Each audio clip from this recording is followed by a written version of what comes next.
I thought my son was perfect until I moved in with him.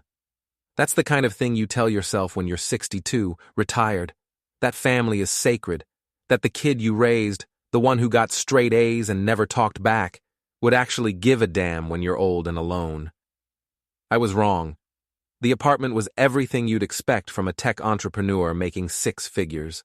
23rd floor, floor-to-ceiling windows overlooking Boston Harbor, marble countertops that probably cost more than my entire pension. My son Evan had done well for himself. Real well. And when he invited me to stay after I retired from teaching, I thought maybe, just maybe, we could be close again. "Dad, you'll love it here," he said on move-in day, his smile bright and empty. "Plenty of space. Clara's excited too." Clara. My daughter-in-law. 30 years old with the face of an angel and the heart of a loan shark. She stood by the window, scrolling through her phone, her blonde hair catching the afternoon light. She didn't look up when I walked in. "Thanks for having me," I said, setting down my single suitcase. "Guest room's down the hall," she replied without looking. "Try not to make too much noise in the morning. I sleep until 10. Evan laughed like she'd made a joke. I didn't. The first week was fine, pleasant even. I kept to myself mostly, reading in my room, taking walks around the neighborhood. Evan worked from home, locked in his office for hours. Clara was always out, yoga, brunch, content creation for her Instagram followers. The apartment felt more like a museum than a home, everything spotless, nothing lived in. But then I started noticing things, little things at first. The way Clara would whisper to Evan when I entered a room, her voice dropping to that conspiratorial hiss women use when they're talking about you. The way Evan's jaw would tighten when I asked about his day. The way neither of them ever looked me in the eye during dinner. And the showers. Every night at exactly 3 a.m., someone would turn on the shower. The pipes would groan, water would rush through the walls, and I'd lie there in my bed, staring at the ceiling, wondering what the hell kind of person showers at 3 a.m. every single night. I'm a math teacher. Was a math teacher. I notice patterns. And this was a pattern that didn't make sense. "You sleep okay, Dad?" Evan asked one morning over coffee. "Fine," I lied, "though the pipes are pretty loud at night." He didn't even blink. "Old building, you get used to it." But it wasn't an old building. It was brand new, state of the art, and the pipes didn't make noise any other time of day. I let it go. For a while. On my third week there, I woke up at 2:47 a.m., bladder screaming. I shuffled down the hallway toward the bathroom, half asleep, when I heard voices, low, urgent, coming from the master bedroom. "Can't keep doing this," Clara's voice sharp as glass. I know, Evan pleading, desperate. "He's going to find out, he's not stupid. He won't, just a few more weeks." I knocked on the bathroom door. The voices stopped immediately. The lock clicked from inside. "Occupied," Clara called out sweetly. I stood there in the dark hallway, my heart pounding for reasons I couldn't explain. Something was wrong. Something was very wrong. But I didn't know what. Not yet. The shower turned on at 3:02 a.m. I checked my watch in the darkness. Exactly 15 minutes earlier than usual. And through the wall I could hear something else beneath the rush of water. Crying. Someone was crying in that shower. I pressed my ear against the wall. Not crying. Laughing. Cold, bitter laughter that raised every hair on the back of my neck. I pulled away from the wall and sat on the edge of my bed, hands shaking. Maybe I was losing it. Maybe retirement had scrambled my brain. Maybe... My phone buzzed. A text from an unknown number. "Stop asking questions." I stared at the screen, read it again, then again. Who the hell sent this? I typed back, "Who is this?" 3 dots appeared, disappeared, appeared again. Then, "A friend, trust me, stop digging." I deleted the text thread, turned off my phone, lay back down and stared at the ceiling until dawn. But I'm a teacher. was a teacher. And if there's one thing I learned in 30 years of dealing with kids who thought they were smarter than me, it's this. When someone tells you to stop asking questions, that's exactly when you should start. While you're here, don't forget to subscribe and support this channel with a like. And tell us below, have you ever faced something like this? I couldn't sleep after that text. So I did what any insomniac does at 4 a.m. I started thinking about the past, the wedding, 6 months ago. That's when I should have known. Evan and Clara got married at the Harbor Hotel, 300 guests, open bar, the works. I wore my best suit, gave a toast that made people laugh in the right places, and tried to pretend I didn't notice how Clara looked at me during the ceremony, like I was something she'd scraped off her shoe. The reception was worse. I was standing by the bar, nursing a whiskey, when Clara appeared beside me. She was drunk, not sloppy drunk, but that precise kind of drunk where every word comes out sharp and deliberate. "We need to talk," she said. "About what?" "Your apartment." I frowned. "What about it?" "Evan says you own a place in Cambridge, 2-bedroom, nice neighborhood." "I do? What's it to you?" She smiled. It was the kind of smile sharks give seals. "We want it." I laughed. Actually laughed. "Excuse me?" "We're newlyweds. We need space. Your place is perfect. Sign it over to us and everyone's happy." "That's my home, Clara. Was your home. You're retired now. You don't need all that space." I set down my drink. "This isn't the time or place. Give me the keys." "What?" "Right now. Give me the keys to your apartment." Her voice had gone cold, flat. People were starting to turn and look. "Clara, I'm not giving you my keys at your wedding reception." Her hand moved fast. The slap echoed across the ballroom. 300 people staring, my cheek burning. Evan pushing through the crowd, his face white. "What the hell, Clara?" he hissed. "He insulted me," she said, loud enough for everyone to hear. "On my wedding day. Called me greedy. Said I wasn't good enough for his precious son." I hadn't said any of that. But it didn't matter. The damage was done. People were already whispering, already choosing sides. "Dad," Evan said quietly, "maybe you should go." That hurt worse than the slap. I left, walked out of that ballroom with my dignity in tatters and my family in ruins, and I told myself it was just wedding stress, that Clara would apologize, that Evan would see reason. Stupid old man. But here's the thing nobody saw. The thing I've been carrying around for 6 months like a stone in my gut. Right before I left, I made a phone call. One call from the lobby to a number I hadn't dialed in 15 years. "Bobby," I said when he answered. "It's me. I need a favor." Bobby Wright, old student of mine. Failed algebra 3 times before I stayed after school every day for a month to help him pass. Went on to become an investigative journalist for the Boston Globe. Won a Pulitzer 2 years ago. Owed me everything by his own admission. "Anything," he said. "Not yet, but soon.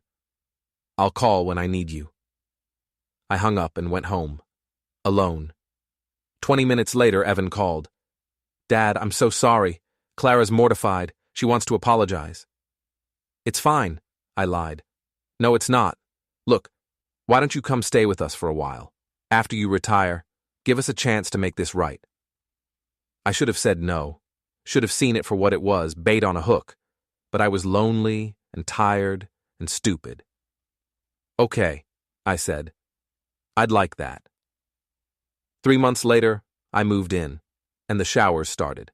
I decided to keep a log, teacher habit. You document everything because kids lie and parents lie and administrators lie. Everyone lies. So you write it down. Day 21, 3:00 a.m., shower runs for 23 minutes, footsteps in hallway after, multiple voices, can't make out words. Day 22, 2:58 a.m., shower runs for 19 minutes, sound of something heavy being moved in bathroom, scraping, then silence. Day 23, 3:04 a.m., shower runs for 31 minutes, smell in hallway after, chemical, like bleach but stronger. I kept the notebook under my mattress. Yeah, I know, paranoid. but the text message had spooked me. Someone was watching. Someone knew I was asking questions. On day 25, I found the first real evidence. Clara was out. Pilates or brunch or whatever the hell she did all day. Evan was locked in his office on a video call. I had the apartment to myself. I went into their bathroom. It was pristine. White marble, chrome fixtures, one of those rainfall shower heads that costs more than a car payment. Nothing out of place. Nothing suspicious. Except. I knelt down and looked at the drain. There were scratches around it. Fresh ones, like someone had been taking it apart regularly. I grabbed a butter knife from the kitchen, worked the drain cover loose. Inside, caught in the trap, was a small piece of fabric. Expensive fabric. I pulled it out carefully. Silk, dark red, soaked in something that had dried brown and stiff. Not a lot, not enough to be alarming on its own, but enough to make my hands shake as I put it in my pocket, replaced the drain cover, and got the hell out of that bathroom. I sat in my room, staring at the fabric, my brain trying to logic this out. What were they doing at 3 a.m.? My phone buzzed. Unknown number again. "You're making a mistake." I typed back. "Who is this? Bobby?" "No, someone who's trying to help you. Leave it alone. Tell me what's going on." 3 dots. Then, "They're planning something. For you. Get out while you can." What kind of something? The dots appeared and disappeared for a full minute. Then, "Check your bank account." I opened my banking app with shaking fingers. Everything looked normal. Checking, savings, retirement account. All there, wait, my retirement account. The balance was different. Lower. Not by much. Just $2,000, but definitely lower than last week. I called the bank, got transferred 3 times before reaching someone who could actually help. "Yes, Mr. Harrison," the rep said. "There was a withdrawal authorized by your power of attorney on the 15th. "I don't have a power of attorney." Pause. "According to our records, you signed one 3 weeks ago. Your son, Evan Harrison, is listed as the holder." The room tilted. I never signed anything. "Sir, we have the notarized document on file. Would you like me to email you a copy?" "Yes. Now." I hung up and opened my email. There it was, my signature, my information, except I never signed it, never even saw the document before. The bedroom door opened. Clara stood there, still in her yoga clothes, her expression unreadable. "You should be more careful where you snoop," she said. "What the hell is going on?" She smiled. Same shark smile from the wedding. "You're getting old, Robert." Confused. "Maybe it's dementia. Maybe you signed that power of attorney and forgot. These things happen." "I didn't." "Evan and I have been worried about you. The way you wander around at night, the paranoid questions, the accusations." She stepped into the room. "We think you need help. Professional help. There's a very nice facility in Braintree. Memory care unit. We've already talked to them." "You're trying to lock me up." "We're trying to take care of you." She pulled out her phone, typed something. "I'm texting Evan. We're going to have a family meeting tonight. All of us.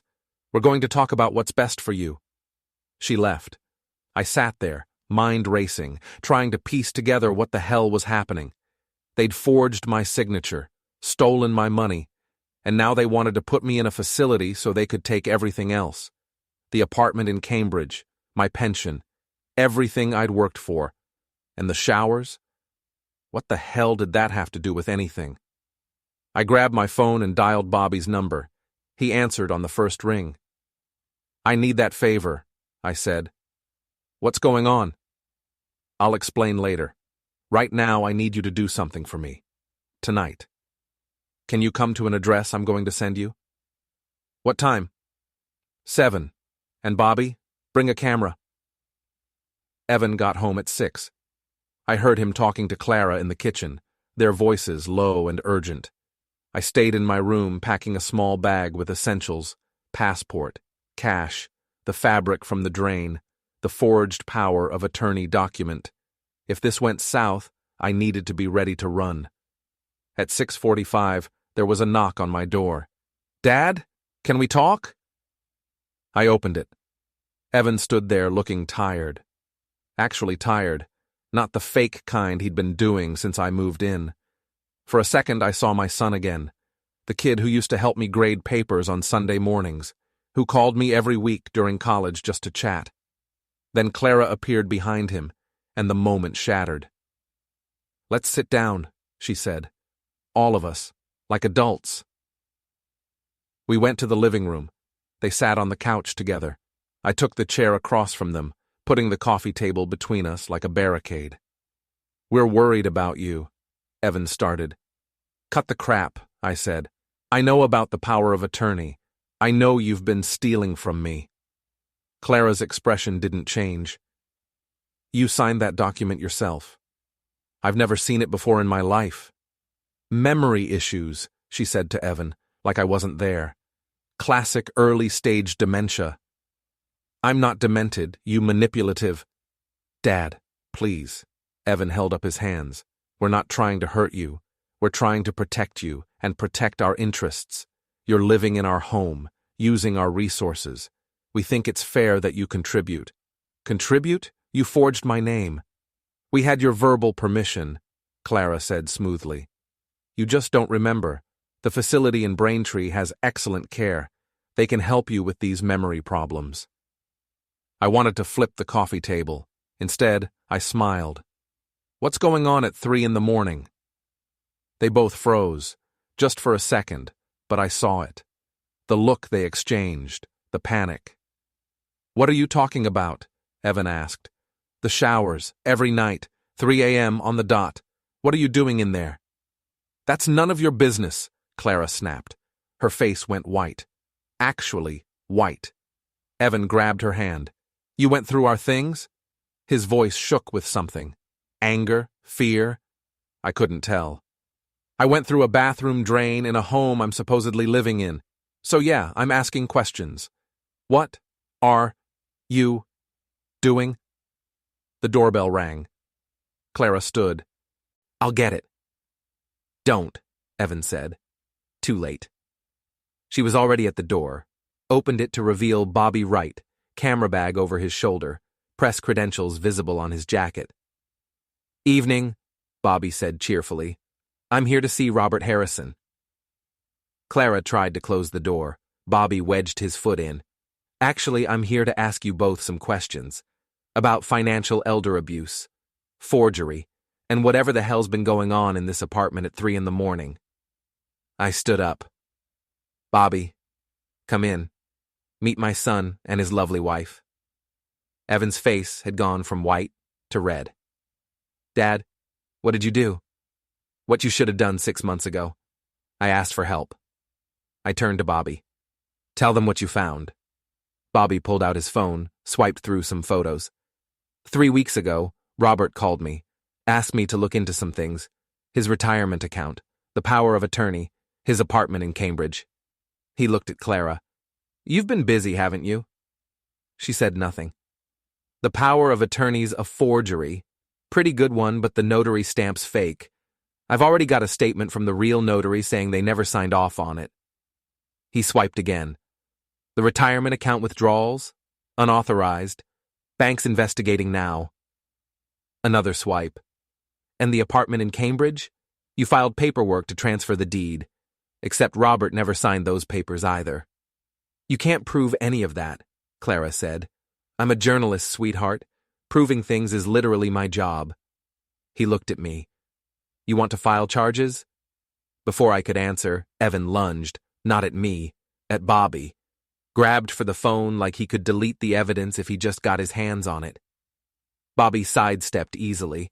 Guess Pulitzer winners know how to handle themselves. And Evan crashed into the coffee table. Glass shattered. Evan screamed. His hand was cut deep, glass embedded in his palm. "Jesus Christ," Bobby muttered, pulling out his phone. "I'm calling an ambulance." "No!" Clara shrieked. "No hospitals, no police. We can handle this." "Lady, your husband's hand is hamburger. He needs stitches." I said no. And that's when I understood. The showers, the panic in her voice. You're hiding something, I said slowly. Something that would come out if doctors started asking questions. Something that happens at 3 in the morning. Clara looked at me with pure hatred. You have no idea what you've done. Then tell me. Evan was on the floor, cradling his hand. He looked up at me, and for the first time since I'd moved in, I saw real emotion on his face. Fear. Dad, he whispered. Please, just drop it. Take your apartment. Take your money. Leave and forget you were ever here. Not until you tell me the truth. Bobby knelt beside Evan, applying pressure to the wound. Somebody want to tell me what's going on before this guy bleeds out? Clara sat down on the ruined couch, laughed. That same cold laugh I'd heard through the walls at 3 a.m. Fine, she said. You want the truth? The truth is your perfect son isn't so perfect. Clara, don't, Evan begged from the floor. She ignored him, looked right at me with those ice blue eyes. Your son has a problem, a gambling problem, has for years, owes some very serious people a very serious amount of money. I sat down hard. How much? 200 grand, give or take. The room spun. 200 underground poker games, high-stakes sports betting. He's been hemorrhaging money for 3 years. That tech startup job? Fired him 18 months ago when they found out he was embezzling to cover his debts. Everything you think he is? It's a lie. The apartment, the car, the perfect life? It's all rented, borrowed, stolen. I looked at Evan. He wouldn't meet my eyes. The people he owes, Clara continued, her voice flat and businesslike now, like she was discussing a grocery list. They don't take IOUs. They want their money, and they want it now. So we needed collateral, your apartment, your retirement fund, anything we could get our hands on. You were going to steal everything from me. We were going to survive, she snapped. Do you have any idea what these people do to you when you don't pay? The things they threaten? That's what the showers are for, Bobby said quietly. He'd gotten Evan's bleeding under control, but his face was grim. You're cleaning something. Someone. Clara's jaw tightened. We don't owe you any more explanations. You owe my father everything, I said, standing up. My legs shook, but I didn't care. I gave you my home, my trust, 30 years of my life teaching so I'd have something to retire on, and you were going to take it all. Yes, she said simply. We were. Why didn't you just ask me for help? Evan finally spoke, his voice hoarse. Because you would have lectured me, told me I'd screwed up, made me feel like the failure I already knew I was. It was easier to just take it. You'd never know. You'd be in that memory facility, doped up and confused, and we'd be safe. Something broke inside me. Not anger, worse, disappointment so deep it felt like drowning. I would have helped you, I said. I would have given you everything. All you had to do was ask. Evan laughed, bitter and broken. No, you wouldn't. You would have said I needed to face my consequences, learn my lesson, that's what you always said. Face your consequences, Evan. Be a man, Evan. Well, guess what, Dad? I faced them, and they have names and addresses and very creative ideas about what to do with people who don't pay. The doorbell rang again. We all froze. Bobby moved first, looking through the peephole. His face went pale. Robert, we need to leave. Now. Who is it? 2 guys, big. One of them has a tattoo on his neck. The other one's wearing brass knuckles. Clara stood up. They found us. Who found you? I demanded. The debt collectors. She was at the window now, looking down at the street. There's another car down there. They've got the exits covered. Evan struggled to his feet, still clutching his injured hand. This is your fault. If you'd just left when we told you to. My fault? I couldn't believe what I was hearing. You gambled away your life and I'm the problem? The doorbell rang again, then pounding, heavy fists against expensive wood. Open up! We know you're in there, Harrison. Bobby grabbed my arm. Fire escape? 23rd floor, Clara said. We'll die before we hit the ground. Then we go out the front, I said. Together. We explain the situation. They don't want explanations, Evan shouted. That's how this works. More pounding.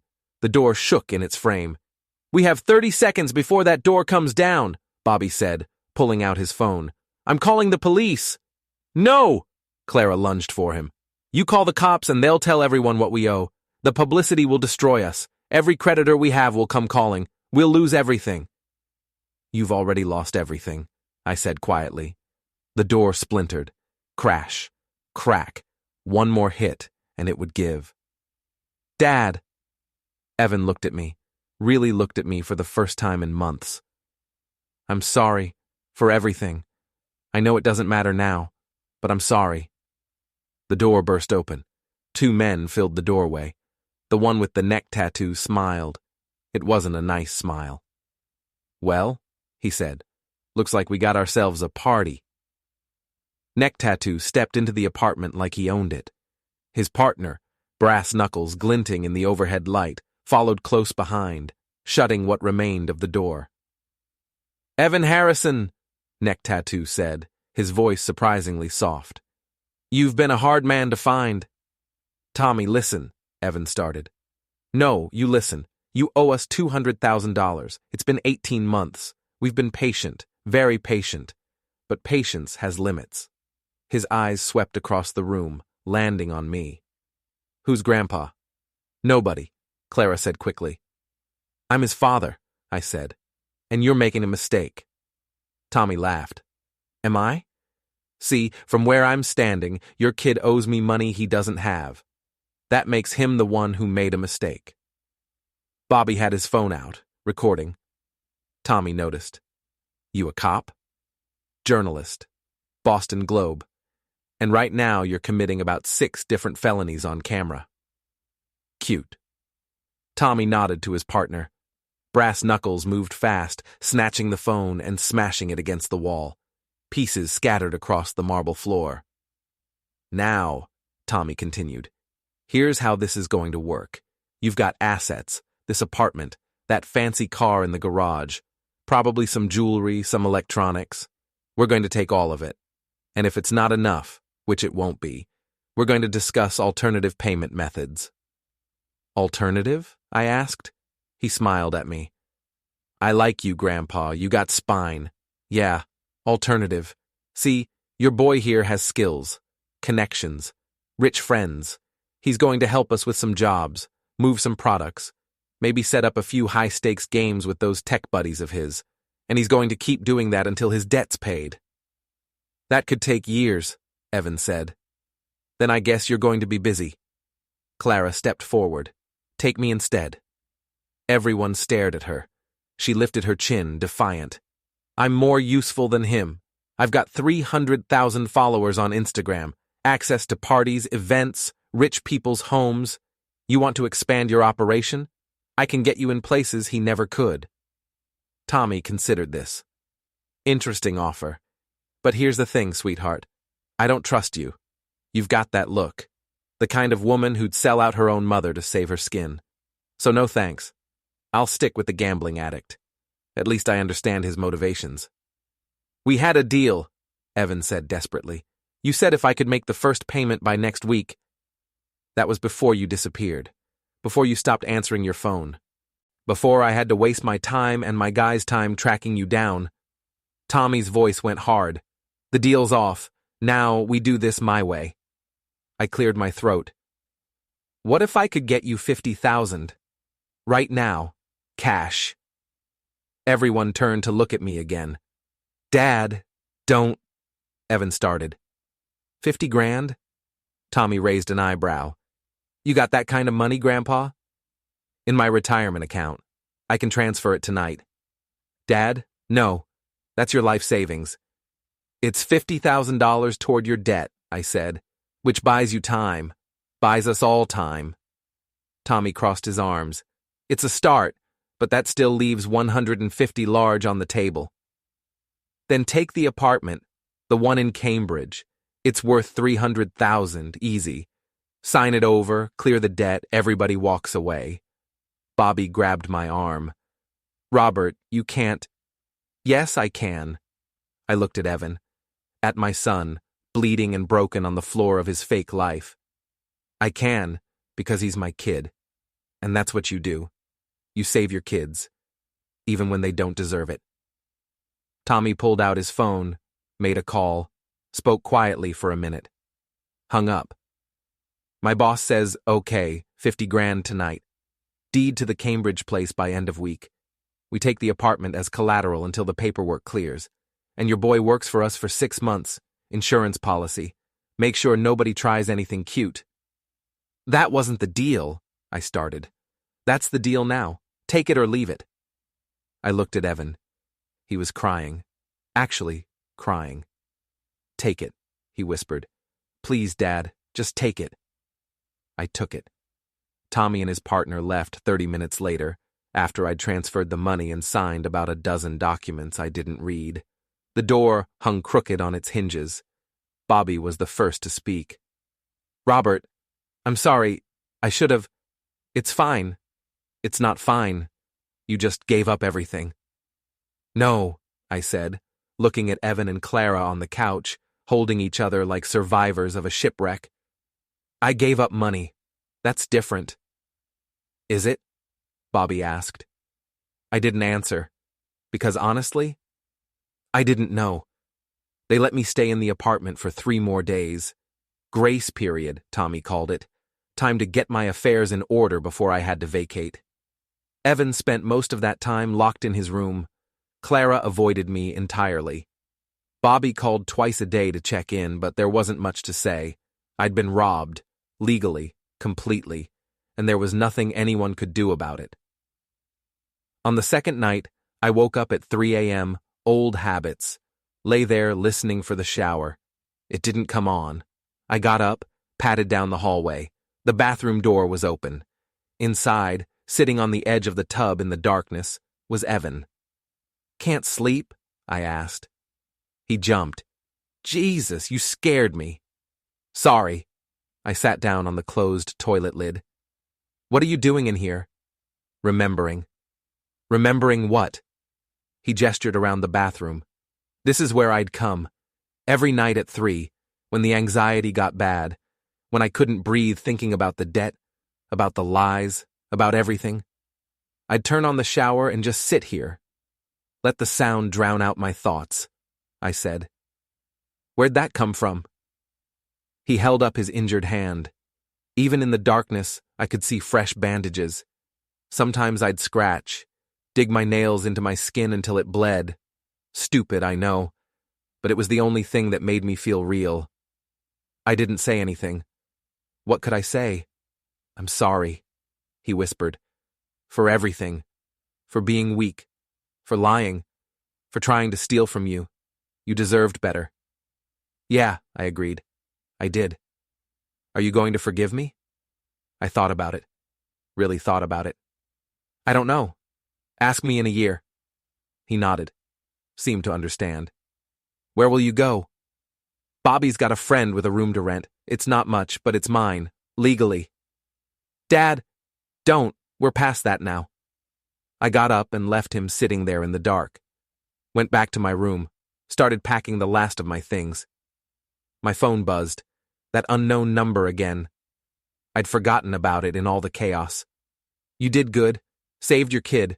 Most people wouldn't have. I typed back, who is this? Really? 3 dots. Then, someone who knows what it's like to owe Tommy. Someone who got out the hard way. Be careful. The debt's never really paid. Why are you telling me this? Because I was your student once. You helped me pass geometry when I was failing out. You stayed after school. Believed in me when nobody else did. I owe you. My hand started shaking. What's your name? Doesn't matter. Just know you've got a friend. And if Tommy comes back, and he will, you call this number. Day or night. I've got resources you don't. What kind of resources? The illegal kind. The kind teachers don't ask about. Blocked. I stared at my phone for a long time, trying to figure out which student it could have been. I'd taught thousands of kids over 30 years. Could have been anyone. On my last morning, Clara made breakfast. French toast. My favorite. She put a plate in front of me without a word. Thanks, I said. She sat down across from me. We ate in silence for a minute. I don't expect you to forgive me, she said finally. Good, because I won't. I know. She poked at her food. For what it's worth, I did love him. Do love him.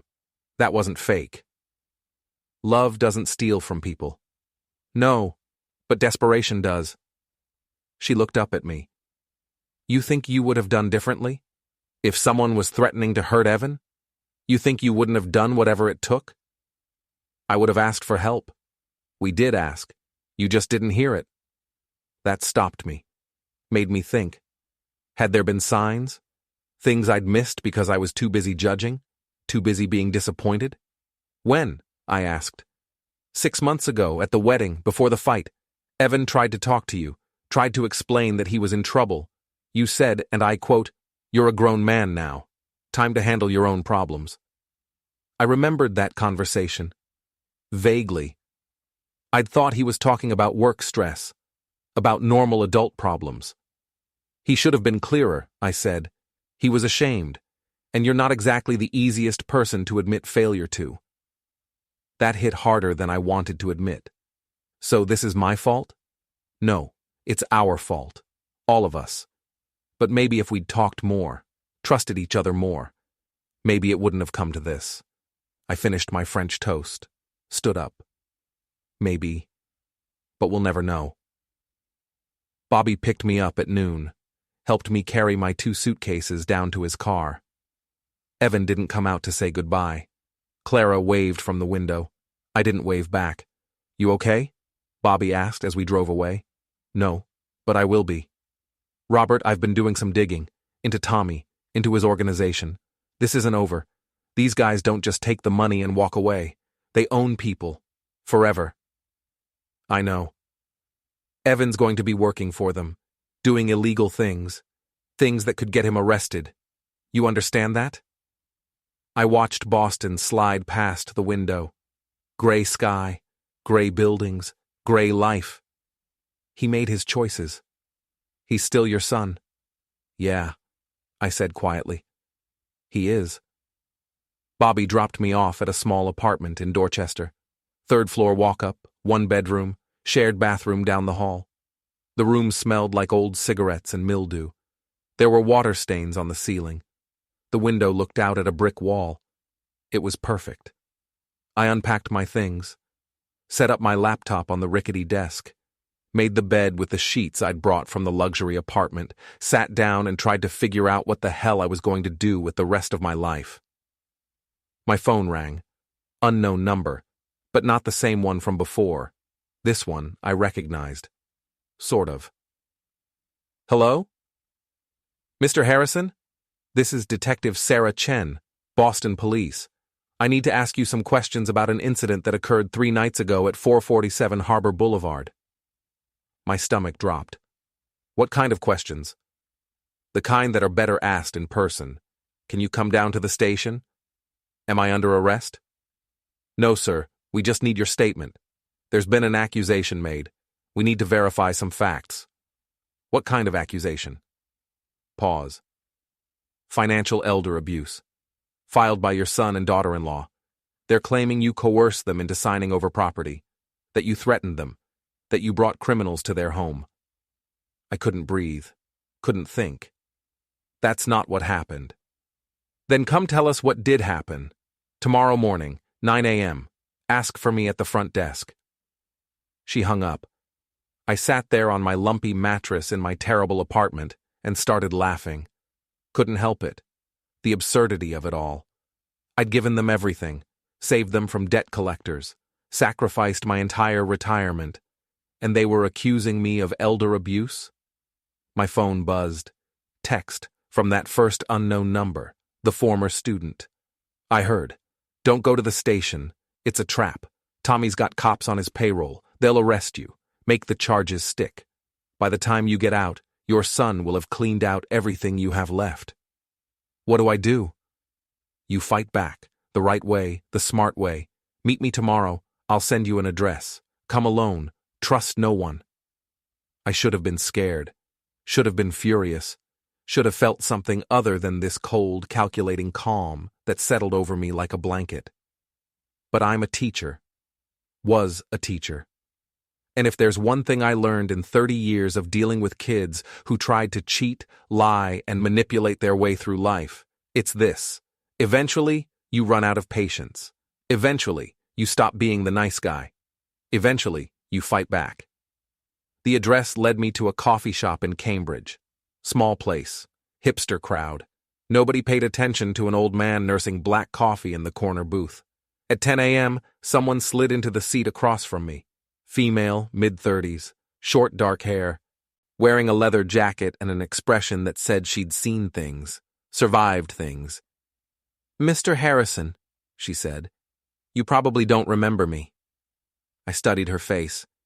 There was something familiar in the eyes, the set of her jaw. Should I? Geometry, 2011. You gave me a B- when I deserved an F. Said I had potential if I stopped letting my boyfriend do my thinking for me. It clicked. Angela Ruiz. She smiled.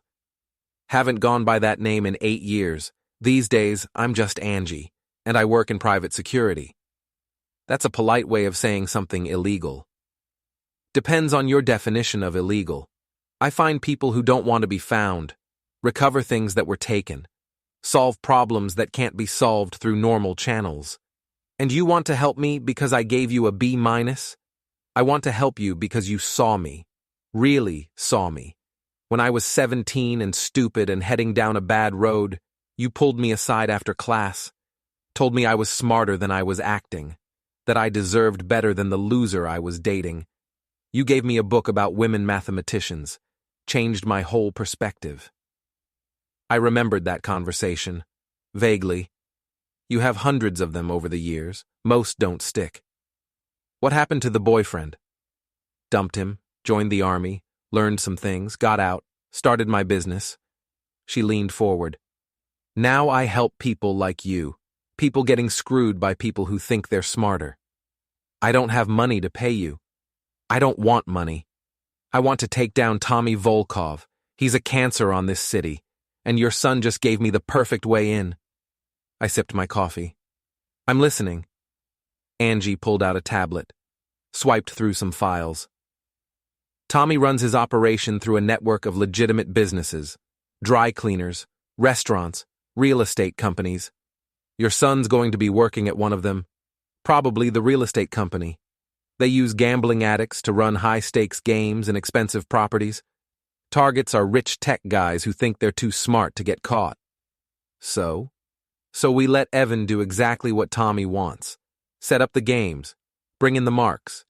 But we document everything, every game, every player, every dollar, and we feed it to someone who can actually do something about it. The police? You just told me not to trust them. Not the police, the FBI. They've been trying to nail Volkov for years. All they need is evidence, the kind only an inside man can get. She looked at me. The kind your son can get. Evan won't do it. He's too scared. He will if he thinks it's his only way out, and it is. Either he helps us take down Tommy, or he spends the next 10 years as a criminal. Eventually, he'll get caught, and when he does, Tommy will throw him under the bus to save himself. What about Clara? What about her? She's not your problem. She's my son's wife. Angie's expression hardened. She's also the one who filed that police report. She's the one who convinced Evan to steal from you. From where I'm sitting, she's the problem. I thought about Clara, her cold eyes, her shark smile, the way she'd looked at me at the wedding like I was something to be used. You're right, I said. She is. So we're doing this? I finished my coffee. Tell me the plan. The plan was simple, elegant even. Angie had contacts in the FBI, agents who'd been building a case against Volkov for 3 years. All they needed was concrete evidence of his gambling operation, his money laundering, his connections to corrupt city officials. All I needed to do was convince Evan to wear a wire. "He'll never agree," I said as we walked through Cambridge Common. Cold November morning. "He will when he sees what I have." Angie handed me a folder. "These are photos from the police station. The report Clara filed. Read it." I opened the folder. Read. My hands started shaking. According to the report, I'd been physically abusive to both of them. Threatening, unstable. I'd brought criminals to their home, forced them to sign documents under duress. The report made me sound like a monster. This is insane. None of this is true. Doesn't matter. Clara's got 300,000 followers. She posted about it. About her abusive father-in-law who's been terrorizing them. The post's gone viral. You're internet famous, and not in a good way. She showed me her phone. My face, a photo from Facebook I'd forgotten existed, plastered across Twitter with the hashtag #ElderAbuser.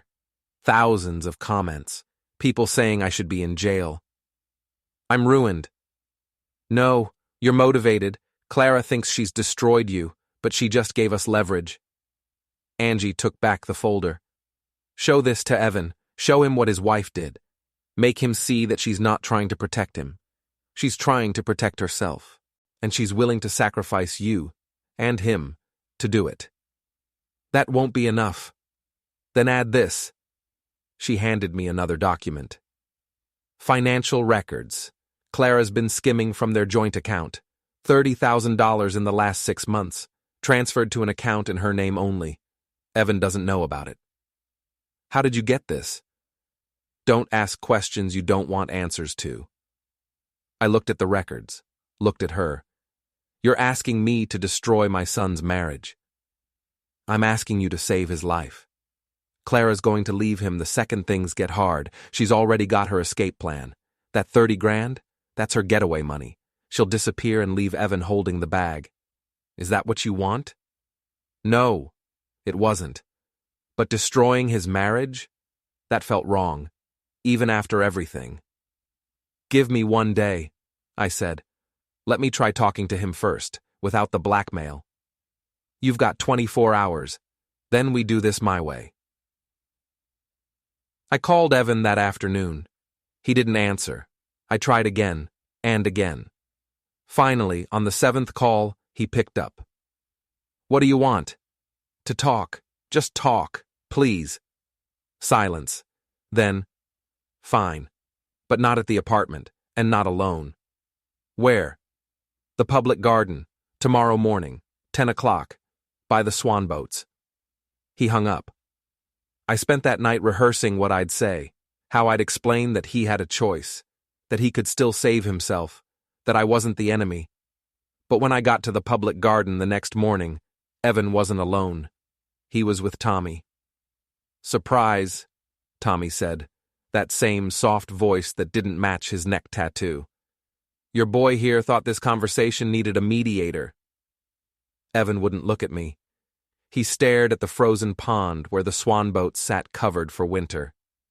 This wasn't what we agreed to, I said. Yeah, well, plans change. Tommy gestured to a bench. Sit.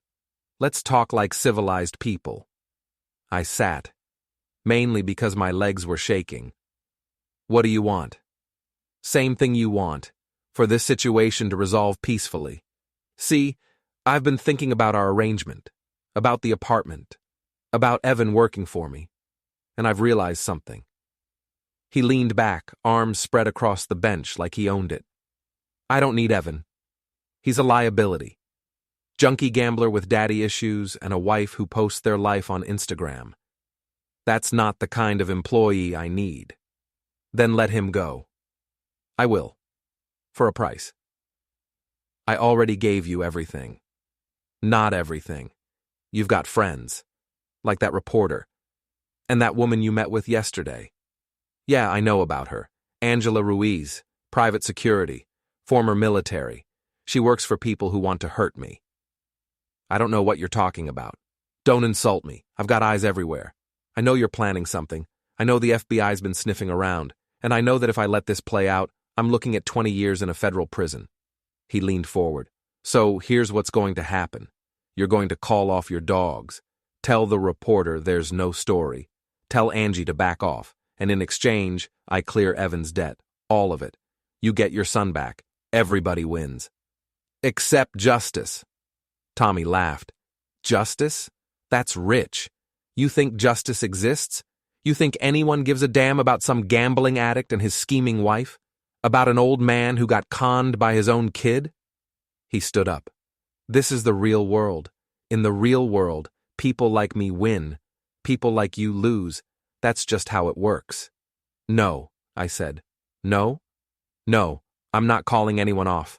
I'm not letting you walk away. And I'm definitely not letting you keep destroying people's lives.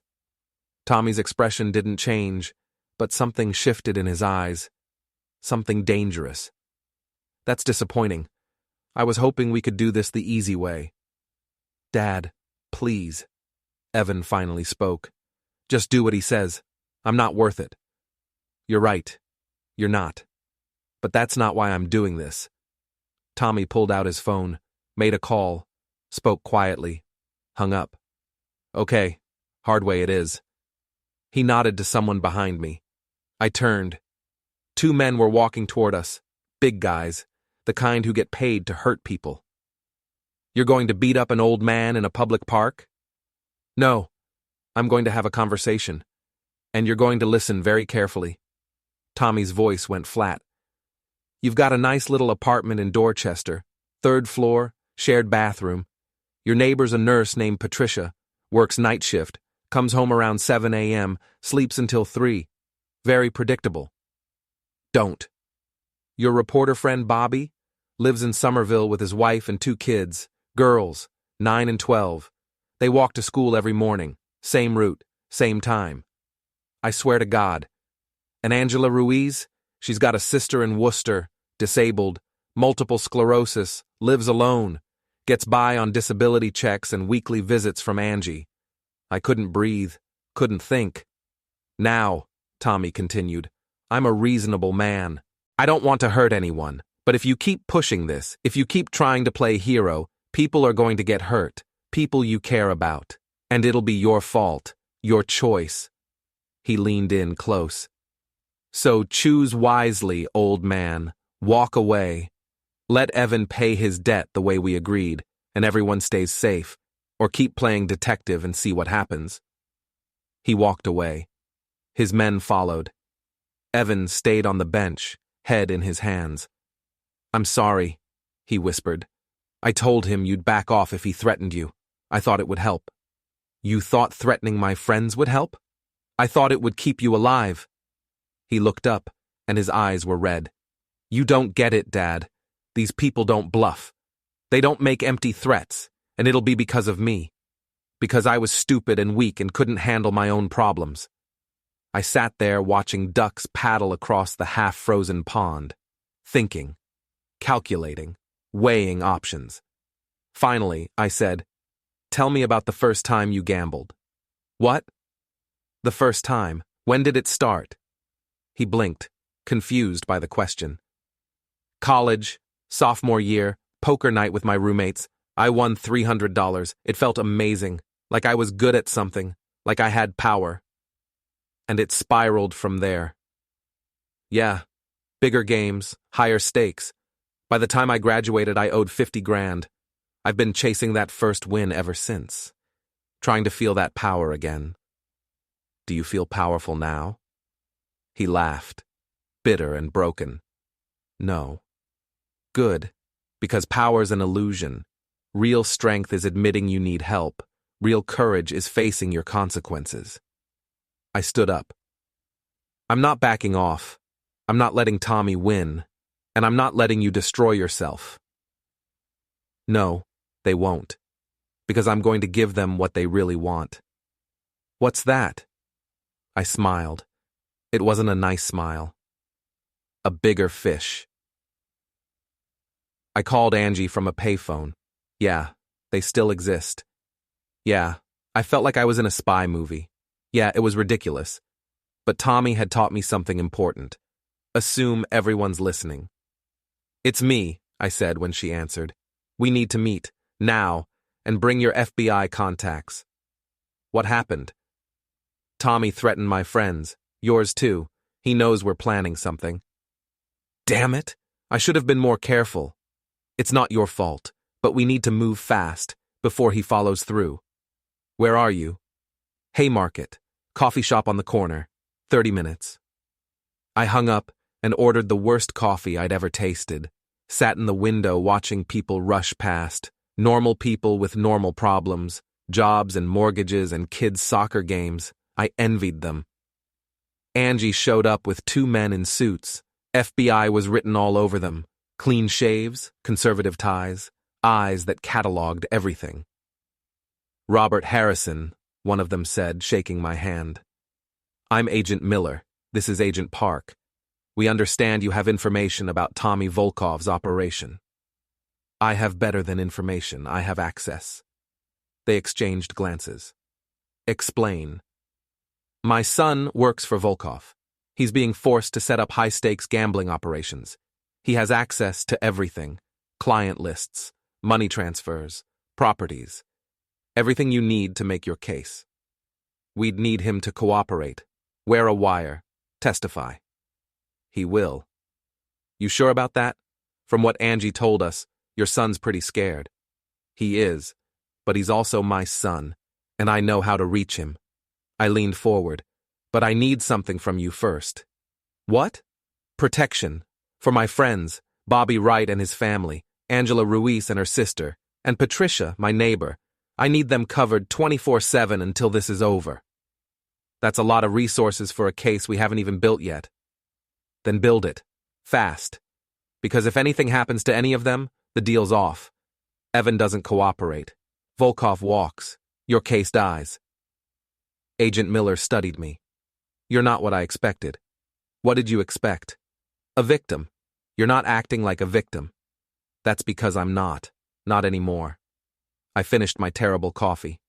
I'm a 62-year-old retired math teacher who's tired of watching bad people win. So either we do this right, or we don't do it at all. They agreed. By that afternoon, Bobby had 2 agents living in his house. Angela's sister had round-the-clock surveillance.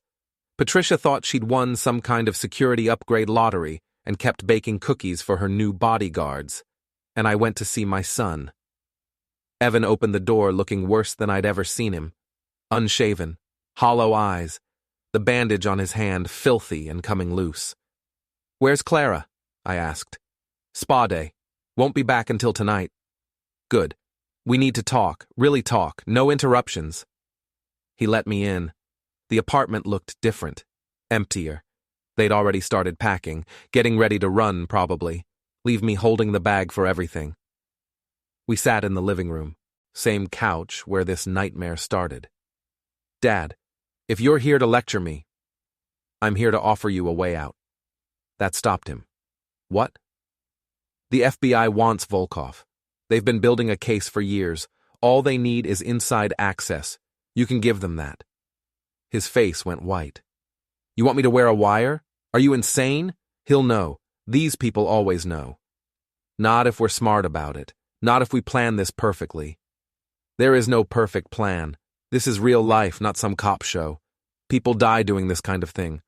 I'm not a hero, Dad. I'm a coward. I always have been." "I know." He blinked. "You know?" "Of course I know. You've been running from consequences your whole life. That's why you're in this mess. But here's the thing about running.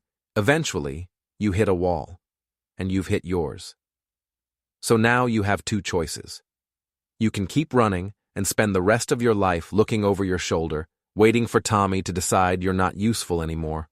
Or you can stand up. One time, do one brave thing, and actually fix this. I can't.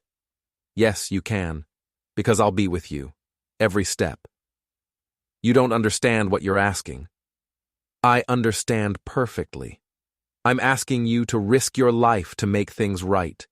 I'm asking you to be the man I raised you to be, the one who got buried under gambling debts and bad decisions. I'm asking you to come back. Tears rolled down his face. What if I can't? What if I'm too broken? Then we'll fix you, after, together. But first, we do this. He wiped his eyes with his good hand. Clara will leave me. Probably. I'll lose everything. You already have. This is about getting something back, self-respect, maybe even a future. He sat there for a long time, thinking, wrestling with demons I couldn't see but knew were there. Finally, he spoke. What do I have to do? The FBI set him up with a wire so small you couldn't see it, built into a button on his shirt, state of the art. Agent Miller showed us how it worked in a safe house in Watertown. It's voice-activated, Miller explained. Records everything within 20 feet. Uploads directly to our servers in real time. Even if they find it and destroy it, we'll already have the recordings. What if they search him? Evan asked, his voice shaking. They might. Probably will first few times. That's why we're starting small. Low-stakes games. Build trust. Let them get comfortable with you. Then we move to the bigger operations. How long will this take? Could be weeks. Could be months. Depends on how much access they give you. Evan looked at me. I don't know if I can do this for months. You can. You will. Agent Park pulled out a folder. We need you to sign some paperwork, cooperation agreement, witness protection eligibility, standard stuff. Witness protection? Evan's voice cracked. You didn't say anything about witness protection. It's just a precaution, Miller said. If things go sideways, we can get you out. New identity, new city, fresh start. What about Clara? If she's clean, she can come too. If not, he shrugged. She'll have to face her own charges. Charges? What charges? I pulled out the folder Angie had given me, the financial records, the skimmed money, set it on the table between us. She's been stealing from you. From Tommy, too, probably. She's got an exit strategy, and it doesn't include you. Evan picked up the papers, read them. His face went through about 6 different emotions: shock, anger, hurt, resignation. She was going to leave me. Yes. The whole time, even before this mess, she was planning to leave. Looks that way. He set down the papers. His hands weren't shaking anymore. Something had changed in his eyes, something hard and cold. When do I start? The first operation was small, private game in a condo in Back Bay. 5 players, $10,000 buy-in. Evan's job was simple. Host. Make sure everyone was comfortable. Make sure the money flowed. Make sure Tommy got his cut. I watched from a van 2 blocks away with Angie and the FBI agents. Listened to everything through headphones. Heard Evan make small talk. Heard cards shuffle. Heard money change hands. He's doing good, Angie said. Sounds natural. He's terrified, I replied. I can hear it in his voice. Fear's good. Keeps you sharp. The game ran for 4 hours. Evan made small talk, laughed at jokes, played his part perfectly. When it ended, he'd collected $50,000 in cash for Tommy. His cut, $5,000. He met us at the safe house at 2 a.m. How'd I do? He asked. Perfect, Miller said. We got everything, names, faces, amount of money. That's 3 felonies right there. Just 3? It's a start.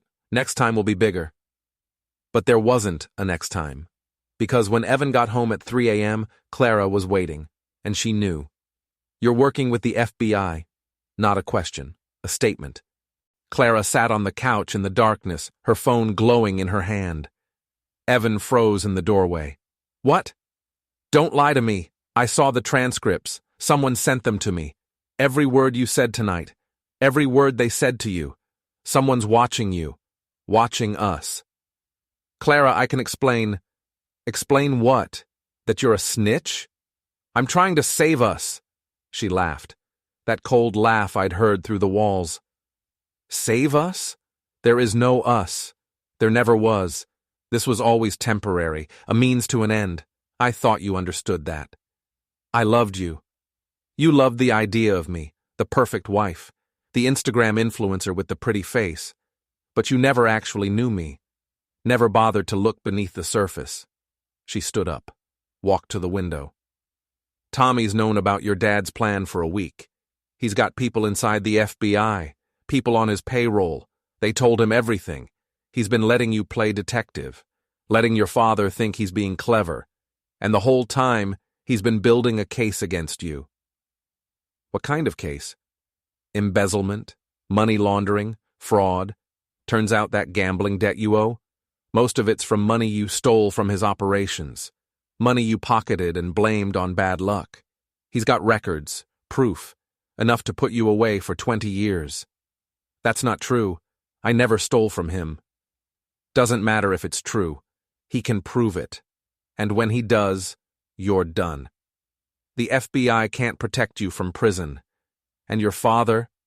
She smiled. Tommy's going to make him watch. Watch you go to prison. Watch you get destroyed. Watch everything he tried to save crumble. Evan sat down hard. Why are you telling me this? Because I'm leaving, tonight. And I'm giving you one chance to come with me. The money I've been saving? It's enough for both of us. We can disappear. Mexico, South America, somewhere Tommy can't reach us. And my dad? What about him? He made his choice. He chose to be a hero. Heroes die, Evan. That's how it works. He looked at her, really looked at her. And I wonder if that's the moment he finally saw what I'd been seeing all along. The emptiness, the calculation, the complete absence of anything real. No, he said. No. I'm not running. Not anymore. Whatever happens, I'm facing it. Here, with my father. She shrugged. Suit yourself. But when Tommy comes for you, and he will, don't say I didn't warn you. She grabbed a bag she'd already packed, walked to the door, stopped. For what it's worth, I did like you. In the beginning, you were sweet, naive, easy to manipulate. That counts for something, right? Then she was gone. Evan called me immediately. I was still at the safe house. Miller and Park were reviewing the recordings from the night's game when my phone rang. Dad, she knows. Tommy knows. It's over. Slow down. What happened? He told me. Everything. I put him on speaker so the agents could hear. Damn it, Miller said when Evan finished. We've got a leak. Someone inside tipped them off. Can you still make a case? I asked. Not without more evidence. And not if Tommy's already got a frame job in place for Evan. He'll flip the whole thing. Make Evan look like the criminal. We'll look like idiots. So, what do we do? Park was typing on his laptop, his face grim. We cut our losses, put Evan in protective custody, move him tonight. Hope Tommy doesn't move first. No, I said. We don't run. We finish this. Robert, with all due respect, this is over. We can't build a case without inside access, and with Tommy knowing about the wire, we'll never get close again. Then we don't use Evan, we use me. Everyone turned to look at me. Explain, Miller said. Tommy thinks he's won. He thinks he's backed us into a corner, but he's forgotten something. I'm not Evan. I'm not scared of him, and I don't have anything left to lose. I looked at the agents. So here's what we're going to do. We're going to give Tommy exactly what he wants. I called Tommy the next morning. 8 a.m. He answered on the third ring. Well, the math teacher. I was wondering when you'd call. I want to make a deal. I'm listening. You let Evan go. Clear his debt. Forget he exists. And I'll give you something better. What could you possibly give me that's better than your son? Information. About the FBI investigation, everything they know, everyone they've talked to, names, dates, evidence they've collected. I'll hand it all over, right now. No tricks. Silence. Then, why would you do that? Because I'm tired. Because my son isn't worth dying for. Because I want my life back. And because you were right. Justice doesn't exist. Only survival. More silence. I could almost hear him thinking. Calculating, trying to figure out if this was a trap. How do I know you're telling the truth? You don't. But you know I'm smart enough to know when I'm beaten. So either you take the deal and get what you want, or you keep playing games and maybe I decide to burn everything down just to spite you. He laughed. I like you, old man. You got balls, where and when. Your choice. Tonight, midnight, the warehouse on Northern Avenue, you know it? I'll find it. Come alone. If I see anyone else, if I even think this is a setup, your son dies. Your reporter friend dies. That army chick dies. Everyone you care about. Clear? Crystal. See you at midnight. He hung up. Miller looked at me like I'd lost my mind. Please tell me you're not actually going to do this. Of course not. But Tommy doesn't know that. I pulled out a map. Where's this warehouse? Seaport District, old industrial building. About 30,000 square feet, multiple exits, perfect place for an ambush. Or a sting operation. Robert, this is insane. He'll search you, find the wire. Not if I'm not wearing a wire. Then how? You let me worry about that. Just be ready. Have everyone in position by 11:30. SWAT, surveillance, the whole 9 yards. When I give the signal, you move in. What signal? I smiled. You'll know it when you see it. I spent the day preparing, made some calls, cashed out what little was left in my bank account, bought some supplies from a hardware store, wrote a letter to Bobby just in case. At 11 p.m., I met with Evan one last time. Dad, you can't do this. I have to. Let me come with you. Let me fix my own mess. This stopped being just your mess a long time ago. Now it's about principle, about showing people like Tommy that they don't always win. What if something goes wrong? Then you take that money Clara was saving, you disappear, you live your life, you be better than you've been. I don't want your money. I want my father. I pulled him into a hug, held him tight. You'll always have.